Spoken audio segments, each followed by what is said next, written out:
This coming Sunday is this national day where churches across the country are going to be having conversation and dialogue and listening with, are they calling it what? An interview with an atheist day. Okay, so you're like the atheist. But really, this is Neil Carter, fellow that I've enjoyed meeting and coming to know and having conversation with. And Neil, we're really grateful that you've come to be our guest tonight, and really eager to listen and to learn and to see what you have to share with us. So just start by giving a real brief narrative about who you are. All right, thanks. My name is Neil, and I'm from the Jackson area.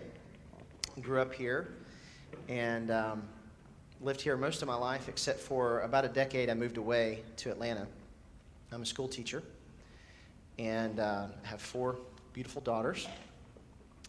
And I guess the basics of the story you'd want to know from me are that I grew up a Christian, grew up in a Baptist church, big one downtown. The rest of my family still belongs there and is very involved. And I was very involved myself for a while too. But now I find myself outside of the Christian faith. And I want to talk a little bit about what it's like being on the outside, because I think it could be helpful for everyone involved. I like this idea a lot. I like the idea of getting together and talking about what sorts of differences you're going to run into when you try to relate to someone in a situation like mine. So I really appreciate what you guys are doing by meeting people who are outside of your own tradition. And in my case, I actually grew up inside of the same tradition for the most part. So this is a very helpful thing, because not only does it help me learn to communicate with other people about what my issues are, but it's very easy to misunderstand people that are in a different place from you. It's very easy, especially thanks to the internet, it's very easy to get, there's just a really bad tendency of arguing online. People who ordinarily would be very nice to each other in person act like complete nuisances to each other online. Have you noticed that? It's annoying. I don't know how to fix that. There's something about the anonymity of being behind a screen that you just are not yourself. It brings out the worst in people. So this kind of conversation is a great idea. And I think you may have talked some about how over the last few decades, there have been some changes. Everybody knows that. But one of the changes is that people like me are growing in number. That's people who grew up in a traditional Christian environment and still have many of the same values instilled. I don't feel like my values have changed very much at all, but I think differently on certain things, except that I don't think that needs to make me be an outsider from anyone else's life. But some people seem to feel that that's a necessary result. Now that I don't think the same way on certain issues, that means we don't need to be friends. And I think that's really a tragic loss. And if it's true that people like me are growing in number, then it falls to folks like you to wrestle with, how does a church relate to people like me now? You know, it's one thing to go to another country where they've never heard the Christian message before, and it's all brand new. You know, I have a friend who went to Albania several years ago, right after they opened their doors for the first time to outsiders. And after the, Soviet Union had fallen, and when they got there, they went into a hospital and they asked a surgeon if he knew Jesus Christ. And he scratched his head for a little bit and he said, Jesus Christ. I don't know, he may be on the 3rd floor, but I don't know everyone on that hall. And that's the kind of thing you deal with when you're in a different country. But when you're around here, everyone has grown up within a Christian environment, especially in the South. So I'm a good example of that. And it's a really helpful thing, I think, for everyone involved, for you to ask these questions, which I hope you will at the end of this. In fact, I need to say that there is a basket next to Jason with, is it still there? Yes. Okay, with cards and pencils, so feel free to, I tell you what, Jason, you might just pass that around, and if you have a question you'd like to ask, you can write that down and pass that up, and we'll get to that. Okay, cool.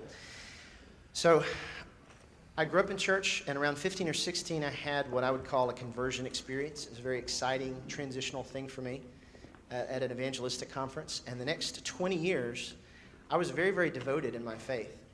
You know, some people that you'll meet grew up outside of a church tradition, and some were in the church tradition, but they were just sort of halfway in it. Some of you may be that way, I don't know. But I grew up, I was very devoted. My faith was my life. for a good 20 years of my life, job, relationships, school, all of that was secondary to me, secondary in importance to my faith. So I'm speaking as someone who was very much a part of this tradition, and I feel like that gives me an interesting perspective in some ways.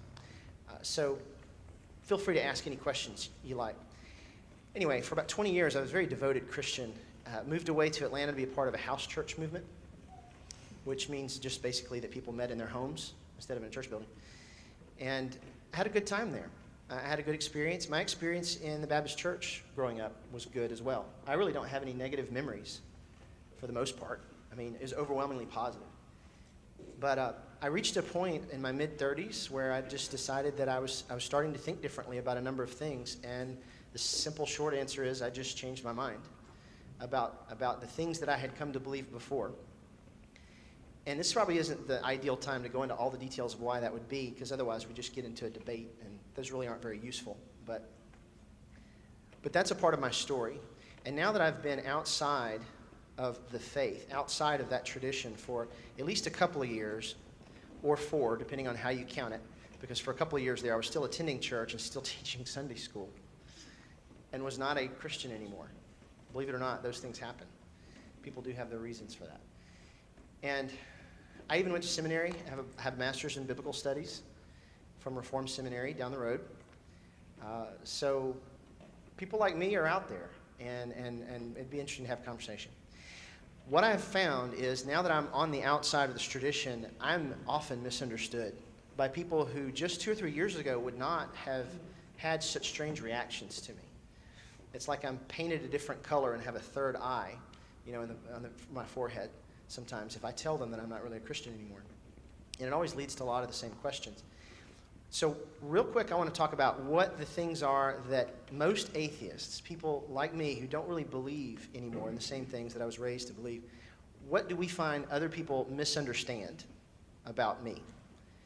And I'd like to go through that for just a second.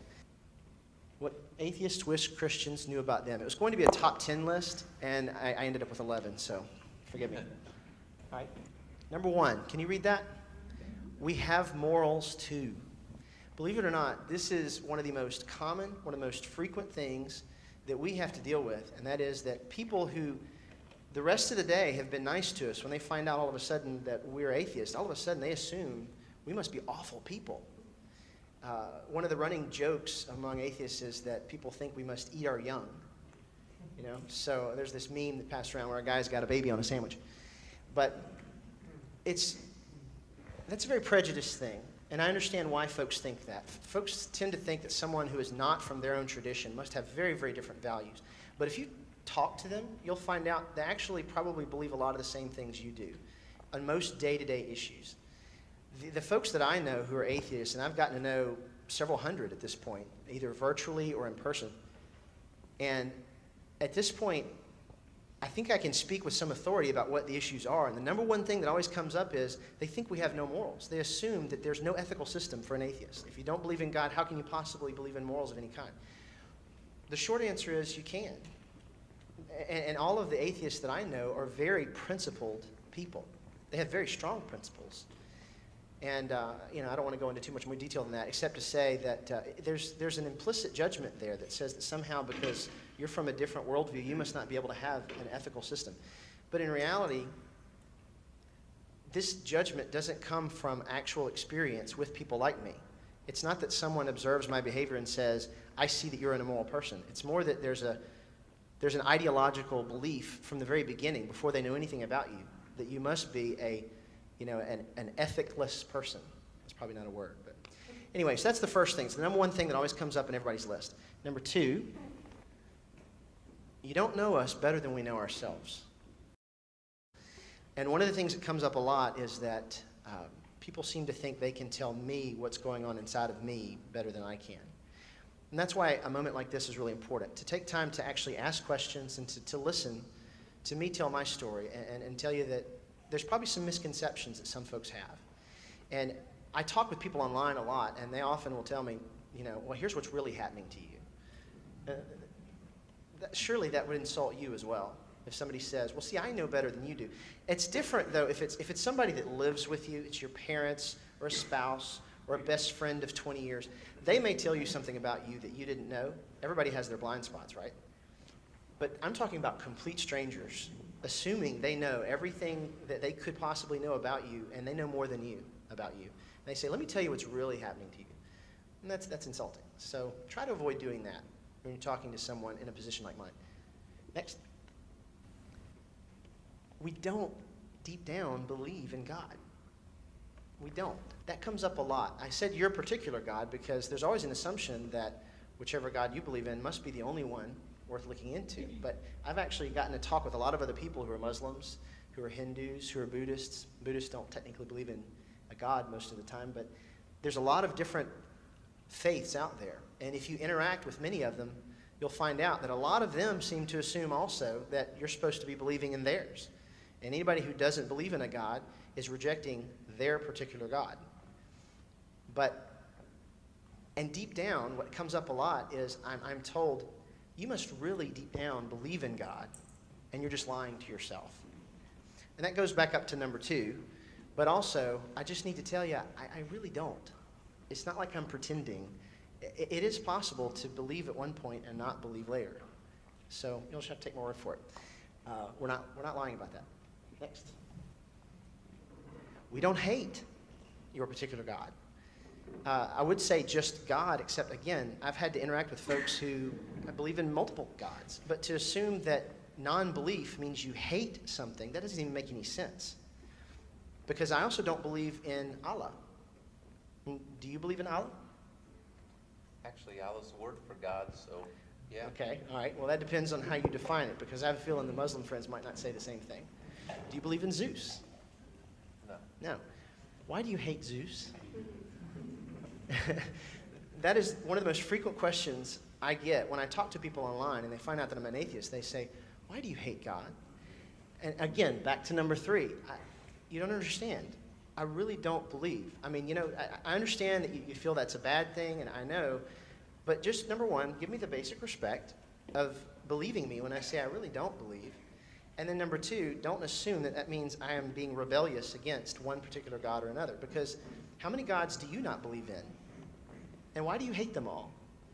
That doesn't make any sense. So just think about that a little bit. We don't all disbelieve because something bad happened to us. And one of y'all has probably already written that question down. What happened to you? My experience was positive. I actually had a good time. There are other reasons, and they weren't because something bad happened to me. For me, it was mostly a rational process. But there's an assumption among many people that the only reason somebody could go from believing to not believing is if something tragic has happened to them. And it's probably because you've seen that happen to somebody. You've seen their faith be rattled and shaken by something difficult happening to them. But it's overly simplifying thing to assume that the only reason people would disbelieve is because something bad has happened to them. And do you also understand that there's an implicit insult in that? Because what you're saying is the only reason you could not believe in the same thing I believe in is something's broken. Something's wrong with you. You have a major, major flaw. So there must be damage of some sort. What was it? What was it that messed you up? Do you hear the insult in that? So try not to talk that way to people who don't share your faith. Because first of all, not only is it insulting, but it doesn't match most people's lives. I have met some people over the last couple of years that do disbelieve, at least in part, because bad things happen to them that cause them to question their faith. But it's not really fair to oversimplify things that way. And if you talk to enough people like me, you'll find out that many of us didn't have anything bad happen to us until after we left the faith, at which point sometimes there's some harsh social repercussions. You just have to take my word for it. Believing isn't a choice. Now, you may disagree with me on this, but let me just try to hash this out for just a second. Belief is an involuntary response to something that you've learned or something that you've experienced.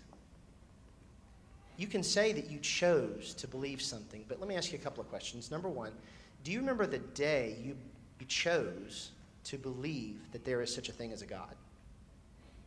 most people, if they thought about it, would say, well, I remember a day when I chose to become a Christian. I remember when I prayed or was baptized, or there was an experience of some sort.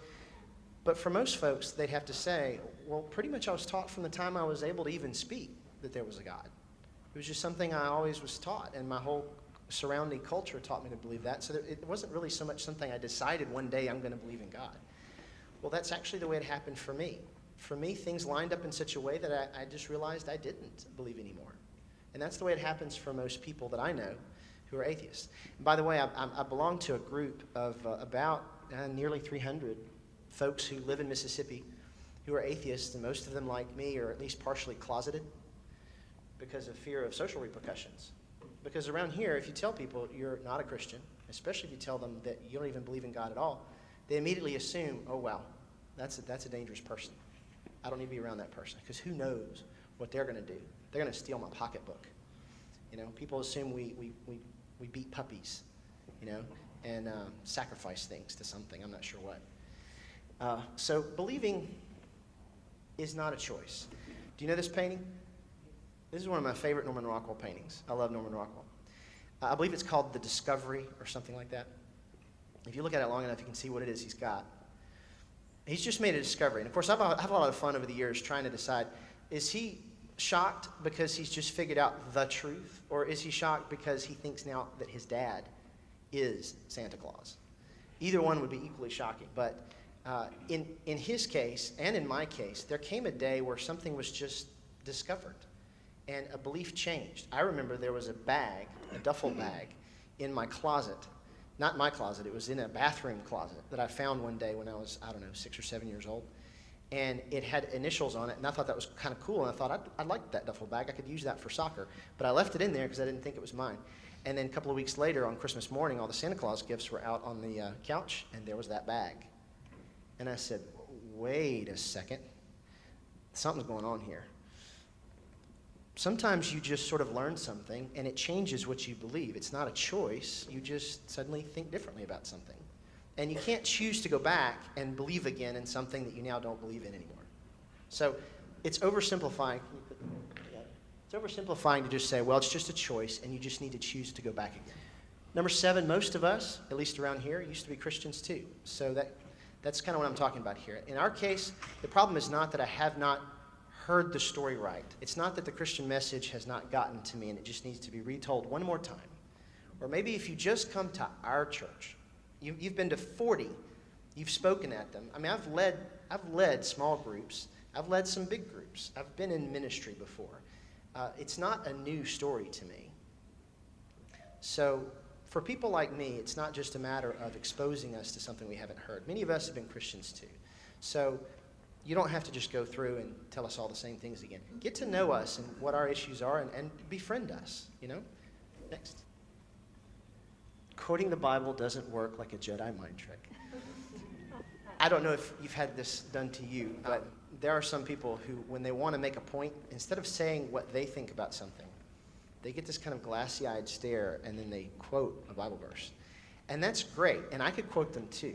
Like I said, I've studied the Bible quite a bit, probably more than most of you, I'll bet. One of my students in history class one day said something like, Mr. Carter, why do you know so much about the Bible? And I said, well, I have a degree in it. And they said, is that like a belt? And I said, yes, that's right. I have a black belt in karate, in Bible. And, anyway, I've had many people do this where they think maybe if I just say the words again, something's going to happen to them. But it's not a magic trick. Learn to converse and have a real conversation with somebody about what it is you want to talk to them about, instead of just quoting Bible verses. Maybe you people don't do that. But I've met a lot of folks that just seem like they can't talk without just quoting Bible verses. So try to maybe get outside of that. We don't worship the devil. We really don't, because we don't believe in the devil. If we don't believe in God, why would we believe in a devil? So, no, don't picture that atheists, what do we do when we get together? Well, does that mean, do we get together in a circle and make pentagrams on the floor and kill cats? You know, you might like that. There might be a couple of people who want to do that. You're a dog family then, right? All right. Anyway, so we don't worship the devil. In fact, to us, the idea of the devil is kind of silly. In fact, if we wanted to make an argument about it, I think people tend to ascribe more power and authority to the devil when they talk about the devil than they do about God. There's all kinds of things God won't do and can't do, but the devil can just do anything he wants. So to many of us, the concept even doesn't make sense. So no, we don't worship the devil. Last two. Hell doesn't scare us because to us it doesn't even make sense. And many people don't understand that. When they're talking to me and they think, but aren't you afraid that you're going to burn forever in hell? No, not really. Because it doesn't make sense to me. And I could talk about why it doesn't make sense, but again, this isn't a debate setting, so I'd rather not do that anyway. But that would be good to know. And I've had a number of well-meaning people think and tell me, maybe if you just think about the fact you're going to burn forever. And I'm thinking, really, this is not the best way to approach this subject. Okay, finally, not all of us are anti-theists. By that I mean, not everybody who doesn't believe in God thinks that it's their job to get onto you for believing in God. Personally, I don't like that at all. I think there's a lot of good that can be done in the world from people cooperating with one another, regardless of a difference of beliefs. But there are people out there who believe that the stuff you do that's good for the world is wasted unless it's done in the right belief system. Are you familiar with this? And it's really frustrating because there's a lot of things that could be done in the world that would be actually helpful for people than trying to fight over what it is that you believe. And not everybody who doesn't believe in God is an anti-theist. Many people are just what you would call an agnostic, and in some ways I am that too. I simply would say, I just don't really have sufficient reason anymore to believe in one God or another. That doesn't mean I'm going to get onto you or think less of you because you do. And there are people out there who are anti-theists. There are people, some of them in public limelight, who feel that it's their job to attack religion in general and Christianity in particular. And I don't really identify with those people myself. I would say I'm not an anti-theist. I would say that personally, I'm an anti-fundamentalist. And by that I mean, I believe that there are forms of the Christian faith which are harmful to the people who hold them and to everyone else. And there are better forms of it that are better for the people who hold them and for the rest of the world. And I would want to encourage anybody who's a member of the Christian faith to find those aspects of the Christian faith that are more positive, that help for making better relationships with people, and they're not about excluding other people. And even the word atheist is an exclusionary word. It's a marginalizing word. It's the only thing I don't really like about it because it describes me in terms of what somebody else believes. So it's true that I am one of those, but at the same time, there's other ways of thinking about who I am. I'm also a person, so get to know me that way. I can say that you've been very, very consistent, at least in our conversations, and that's one of the things I've been very appreciative of, is that you haven't tried to ridicule my faith, or we haven't even gone there. You're trying to win me over either. There's no need. We've been able to talk about common struggles, and that's been really helpful to me. We're going to do a short piece before we get to the questions, and Neil is going to talk about, and you might bristle up against this, but he is going to talk about from his perspective how he thinks Christians could be most effective in the marketplace. Now you're thinking, why would we listen to somebody who doesn't believe talk about how believers ought to be in the marketplace? But I'm going to challenge you to have enough courage to listen and to consider and to hear him out, and I think that that's a valuable thing. And while you're kind of doing this short piece, I'm going to go over and go through some of these questions. If you have other questions, just kind of raise them up, and we'll try to get through some of those. So talk about that. I hope I set you up well. Yeah, that's great. Yeah. I'm not going to be real long about that either, but he asked me a question as we were having conversation about what I see the Christian's role in the marketplace is from my perspective. What would be your role in being a part of the kingdom of God in whatever form that looks like? And I've had enough years as a Christian in a number of different settings to know what that's asking. And the best way I know to answer that is to say that there are two competing narratives. There's two competing ideas about what the Christian's role and what the church's role in the world should be. Goofus preaches to his friends in order to convert them to his own religion. He believes people will go to hell if they don't believe the same things he believes. Gallant doesn't believe in conversion or eternal torture, so he spends time with his friends enjoying their company. there's two competing narratives. One says the church's role in the world is to convert the world to think the same way they do and believe the same things they do, because if they don't, it's going to be bad. And whatever form that takes is different from group to group. Some, it's a matter of eternal hell. For some, it's just a matter of the world going to pot. You know, I'm not sure what form that would take, but one of the popular narratives that's been around since about the mid-1800s is that a bad guy is going to show up one day, and the bad guy is going to take over everything. Some people think he already has around here. That's a catchy narrative. That'll sell, and that'll preach.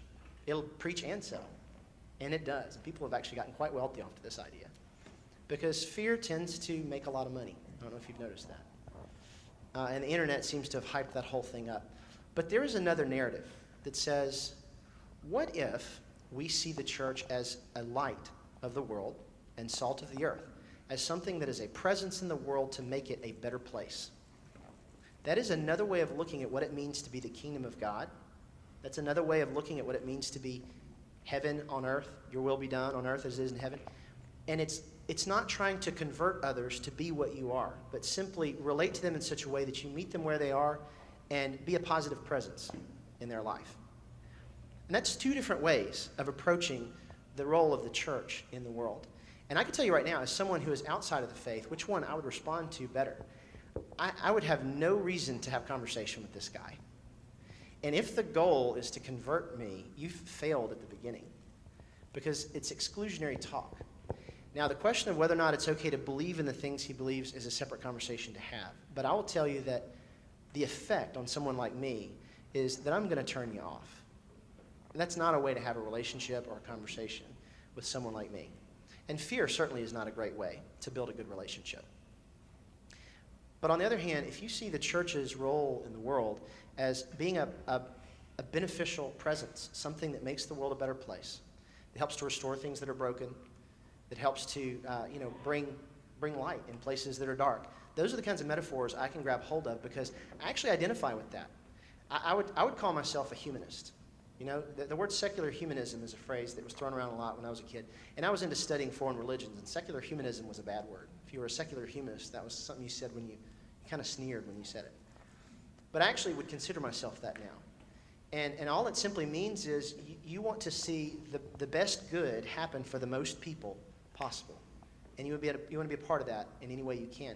And the goals of a secular humanist are not significantly different from the goals of this second narrative, the narrative that says we're not here to make everybody think like us. We're here to be a light and a presence that brings positive things to their life. So that's my main answer to that question is, if you, on the one hand, adhere to the first narrative, goofus, I think what you will find is there's a growing trend among many people to make, through legislation and through other kinds of pressure, make the Christian tradition the only one that's acceptable, certainly in this country and maybe everywhere else. But, I mean, when I was taking civics and government, I was taught that pluralism is a good thing. I was taught that it's actually good to be tolerant of different religions, because you can actually run a government better that way without getting tangled in different denominations and arguments over which way is the right way to think. And so that's a great idea in my belief. But Goofus was really against that. And Goofus would like to see the Christian worldview be everybody's worldview. And that conversion mentality leads him to be exclusionary. It leads him to do things that are frankly mean. And he's supposed to be loving and kind. So I guess the analytical thing I'd like to leave you with on that note is to ask yourself, do I behave towards people like Neil, people who aren't a part of my tradition? Do I behave in such a way that excludes them, that makes them feel like you're not a part of us and we would like to keep you away as much as possible? And I even have a challenge for you. I saw this on a meme not too long ago. There was this guy that said, Christians ought to go around with a shirt that says Atheist on it for 1 week, just 1 week, to see what kind of a treatment they would get from people. And then atheists could put on a shirt that says Christian on it, with a fish on it or whatever, and walk around in that for a week and see what kind of treatment they get. That would be an interesting experiment to do. And I think what you would find is people step back from you, like they're going to catch something. from you, like you've got some kind of disease. Okay, and continue to write some questions if you have some. We've got a good 20 minutes. This is just about perfect. I've got two sets of questions, and one set kind of has to do with some apologetic questions about the universe and why can't. And I'm probably going to maybe just not ask these, because what we're really trying to do is we're trying to understand each other, and I don't want to get into a series of questions that are challenging of each other's beliefs. I want us to hear each other's beliefs. That's not to say that these are not important questions. They're very important questions. Some of you guys in the youth group may have asked these, so they are so important that I think they deserve a very full conversation. And I love those, by the way. He loves. So if we have time at the end, we may throw some, but if not, Let's do the other stuff first. I promise. I know, Jonathan. We'll get to these because they're good questions. Okay. So I just want to hold that up, and I hope that's okay. So I'm going to start with some questions I think that kind of promote argumentative? some more. Yeah. Okay. This is an excellent question. I mean, this is really a good question. You're doing a great job over there, Amy. We as Christians have periods of doubt. Yes. Do you have periods of doubt in reverse? Not much lately. I did for a while, and the shortest answer to that is that I always hold what I believe with just enough of a loose grip that I believe that I'm convinced that I am able to misunderstand everything. And if at any point I get to the point that I think I've arrived and I've got it all figured out, I quit learning anything. And that's always been my posture. That was my posture as a Christian. In some ways, that's partly responsible for why I'm not a Christian now, but it's also quite possible that I could change my mind in the future. I have written about these things. I used to write back when I had a life. Now I have too many jobs and I have 4 children, so I do have a life. It's just I'm not free to do stuff I want to do, but I used to write. And I've written about this before, and I've just started blogging about it again this week. I don't even know if it would show up on Google, but it's Godless and Dixie. Eventually it'll be searchable. I don't know if it's going to show up yet or not, but I've written some about that at length. But the short answer is that the very reason that I became a non-believer, a non-Christian, is over time I became convinced that we are really, really good at fooling ourselves, at making ourselves believe what we want to believe for whatever reason, maybe for personal security, maybe for personal gain, whatever, I don't know, but we are very good at lying to ourselves. And becoming convinced of that is, I think, one of the main reasons I started to analyze my own faith and try to decide why is it that I believe what I believe and how much of what I believe really is absolutely certain. But that same uncertainty and that same analytical curiosity is always going to be with me. And it is always going to be analyzing my unbelief just as well as my belief. So do I have periods of doubts? Every day I question what I believe, but that's actually been the way I've always been. And I hope that I'm always that way. I hope that I never get to a point where I say, yep, I got it all figured out now. Something could happen tomorrow that would change everything. And I'd go right back to believing in that or something else or who knows what. If at any point, if I stop being willing to question what I think, I've just given up. So that's my answer to that. Okay. Good answer. And, you know, when I was trying to search and find other people who were dealing with the same things that I was dealing with at the time that I was sort of in transition between these two worlds, I tried reading books, and they were totally unhelpful, totally not helpful at all. And the main reason was most of the people who had written books to deal with these things had never really been Christians themselves. And they write about faith as outsiders of the faith. And they have a tendency to be belittling and to mock the Christian faith and any kind of faith. And I remember how much that rubbed me the wrong way, because it didn't account for the fact that I know what it's like to believe. I know what it's like to have all of the same beliefs that you have.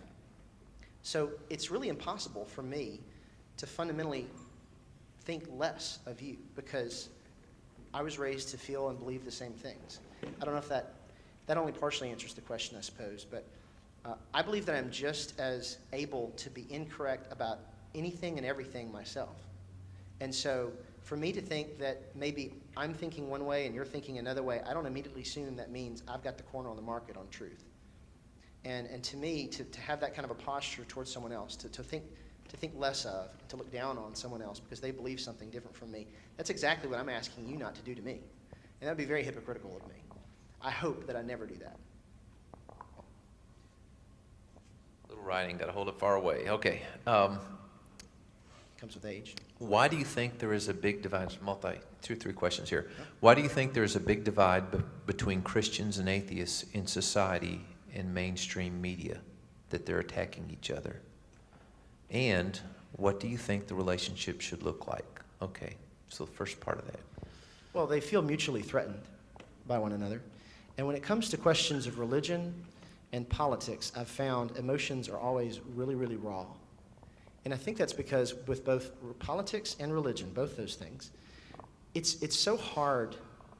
It's so hard to analyze what you think about each of those things. It's very hard to be fundamentally analytical and critical about basic frameworks of thinking. If you were raised to be conservative, you're probably going to continue to think like a conservative. If you were raised to be liberal, you're probably going to continue to think like a liberal. But sometimes people switch from one side of a fence to the other, and it's hard. It's hard. You gotta do a lot of thinking and talking. It's not something you do overnight. It's something that takes a lot of interaction with a lot of people, and it can take years to think through those kinds of issues. It's so hard, in fact, it's exhausting, and it can be frightening.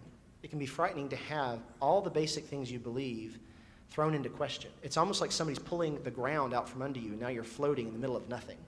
And everybody has had that moment at some point where they've questioned some basic things that they believe, and they did it just long enough to frighten themselves to death. Surely everyone's had this experience in some way or another. That's what it's like to try to analyze the very basic things you believe. And so when it comes to differences on really big questions like political outlooks and also on religion, I think that it's just so emotional to try and get under. It's like trying to look at the back of your own eyeballs. You know, it's extremely difficult to do, and it can lead to so much mental anguish. It just takes so much work. And it also, because of this misunderstanding about the values of an atheist and the misunderstanding many atheists have towards Christians, there's a tendency to just judge another person because they're different. And so that makes them fuss at each other. It makes them critique and judge each other. And that's just basic, I think you call it xenophobia, when you don't like things and people that are very different from you, and so you automatically dislike them. And that's actually the root reason behind racism. And it's the root reason behind a lot of different kinds of exclusionary relationships. People who are very different from you feel icky. And so you want to stay away from them because you're afraid you're going to get something from them that's bad. And it's kind of that at the bottom, I think. That was the first question. And the second one was... What do you think these relationships ought to look like? And, of course, what we're doing tonight is part of that. Learning to respect one another enough to have a conversation. Learning to suspend judgment just long enough to find out more about the person. If you get to know me, I think what you'll find is I'm a very normal person, and I'm probably exactly like you. I think even if you were to analyze any of the people that I've met through our Facebook group, you would find that on 90% of issues, if you were to talk about what they think should be done, they would agree with you on like 90% of things. There's a handful of things that we might disagree on as far as ethics is concerned or how certain social situations should be played out. But the only reason those have become such a focal point is they've become watershed issues, and they've been hyped up through the media. For example, we might disagree on whether or not marriage should be defined as just between heterosexuals or if it also could be for homosexuals. There's differences of opinion between Christians on that matter. But because that happens to be one issue that might be a difference between the two of them, out of the 100 things, there's only 10 that they disagree on. Those 10 might be all they ever talk about. And if you get stuck in that habit of only talking about the things y'all are different on, you'll always think of them as that other, that thing that's not like me, and therefore I don't want to be around it. So my suggestion is learn to find the things you have in common. Learn to find the things that you can. I mean, just even conversationally. You know, I mean, if I hang out with friends that maybe we don't do all the same things anymore, there's some things we do. We raise children, for example. Our children are probably friends. My children, by the way, are all very devout Christians. They're still very involved in church. And we have enough in common that we can build a relationship and we can be friends if you just suspend judgment long enough to get to know me better. I think that's probably the best thing I know to say. And don't pick up your conversational style from the internet, please, because it's ruining the way people have conversations. You know, and I think that we often don't approach the relationship like that when we think about our Lord. And a lot of his disagreements with the religious leaders of his day is they saw people and they labeled them, and they were sort of in this frame of, we're going to win you to be just like us, or we're not going to like you. But when he saw people, he saw them as they were, and told stories about Samaritans helping people. And so that's a good point. Back to the competing narratives that I'm talking about. When I say competing narratives, I mean that there really are two different ways you can look at your own faith. One of the ways that's out there says you're supposed to separate yourself from the rest of the world. Come out and be ye separate. That is one thing you could seize onto and say that's what we're about. And a lot of people, that's the basic ethos behind their whole Christian life. But I think you could just as easily look at the same story, and you could see a different narrative going on. You could see a guy who hangs out with people who are very, very different from him, a guy who spends time hanging out with the riffraff, the people who are rejected from the rest of society. And you say, you know what, that's another way of looking at who it is that we are. We're a group of people who can actually be around people who are not like us, that everybody else thinks are lower than the rest of us. But we're gonna treat them as not lower than us. We're gonna treat them as the same as us. And the real challenge is, can you do that without being sanctimonious and thinking of yourself as how big am I that I'm condescending to be with these dirty people? You know, if you could instead learn to not think of yourself as above them and them dirty and you clean, if you could get to that point, you'd be really advancing, in my opinion. Okay, that's a good question too. Talk about your thoughts on love and its role in the universe. And they say not marriage love, but phileo love in friendships and families. And it's so anyway. I think they mean just generally talk about love and its role in the universe. I like it. Okay. I'm in favor of it. There's more questions. Okay. Friendships and relationships are what we thrive on, and both the secular humanist or atheist, and those are not necessarily the same thing, by the way, but the secular humanist and the Christian can agree on that life is better when we're building relationships with each other, when we're caring for one another. You actually don't have to have a belief in God to believe that's a good thing. There's even a biological explanation for why caring for one another is a good thing. I've had the problem of dealing with, many of my best friends are in ministry.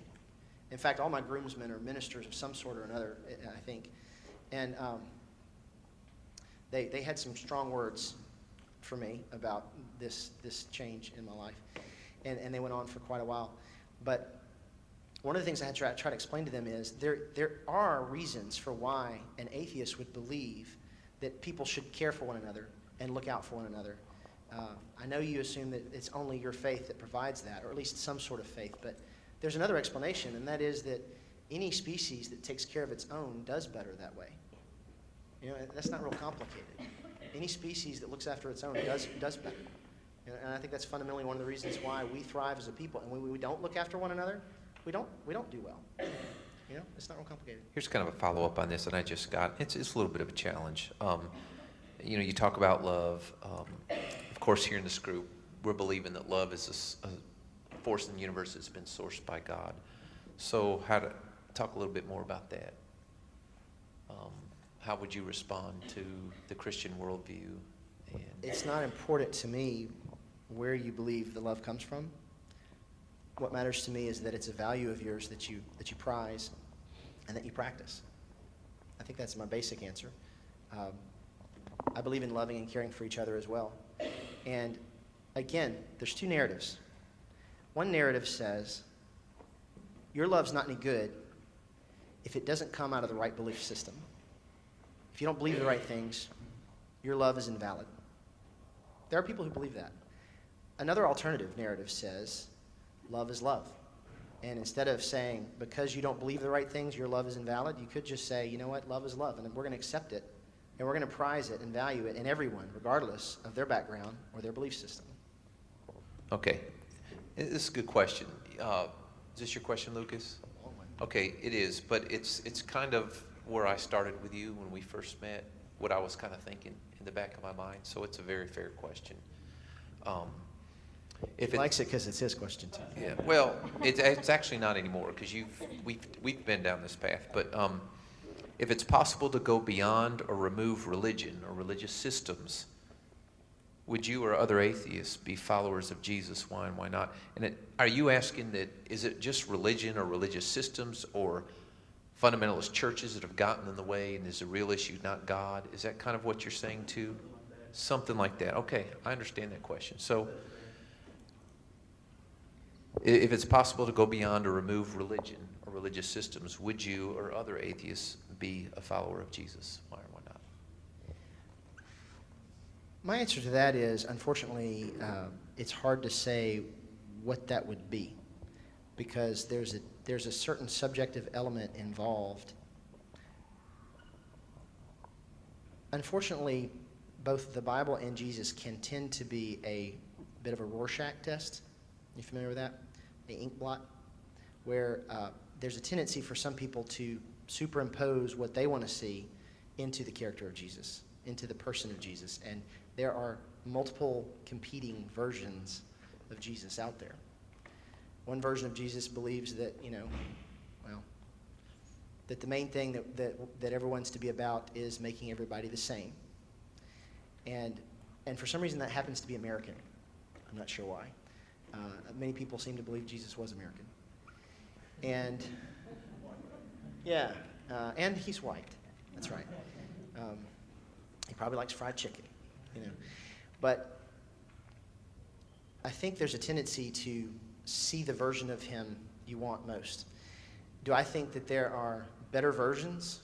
Which one's the real version? That's another question. I think that it's difficult from my perspective to parse out exactly. From my perspective, what's happening in the story and the life of Jesus is that there's a reality and there's also some legend involved, some amount of legend involved. Now, how much legend is involved is going to vary widely depending on your view of the Bible. But if I'm right, and there's a significant amount of legend involved, then some work has to be done to peel away the layers of what isn't authentic and get back to what is authentic. And so that kind of work has to even be done to even answer the question, which is the real Jesus, is sort of the question that I'm asking. If the Jesus that is real is a Jesus who is inclusive, who teaches to love and to accept and to give the way that many people believe, I'd be cool with that guy. I could eat supper with that guy. I could hang out with him. I could be friends with him. But there are other versions, and you have to decide which one it is that you really believe in. So I don't know if that answers your question or not. To whatever extent the Christian message agrees with the same sorts of principles that as a secular humanist I see as being helpful principles to the world, I think we could actually walk on the same path in many ways. It's just that there are many who feel committed to separating them and saying, first, let's talk about how we're different. All right, the barbarians are at the gates. You know they're about to come and get through the ball. So I guess I'd like just to end up by saying there may be some things that you bristle at that Neil shared. I hope you've taken this as an opportunity to understand who he is and where he's coming from. There's probably some things you disagreed with. There's probably some things you want to take issue with. Here's the deal. If you can't get beyond all that and look at him as a person and think, I would like to be his friend. If you can't do that, I think I would challenge you to think about that's the distance between you and the heart of our Lord. This is a person that was created in the image of God, and that God loves just as much as he loves me. And can I look at him and can he look at me as two fellow human beings who were put in this world and to respect and take care of each other? And can you look at me without seeing me as a prospect for conversion? That's the challenge. Thanks for being with us. Can I close this in prayer? Father, we are grateful.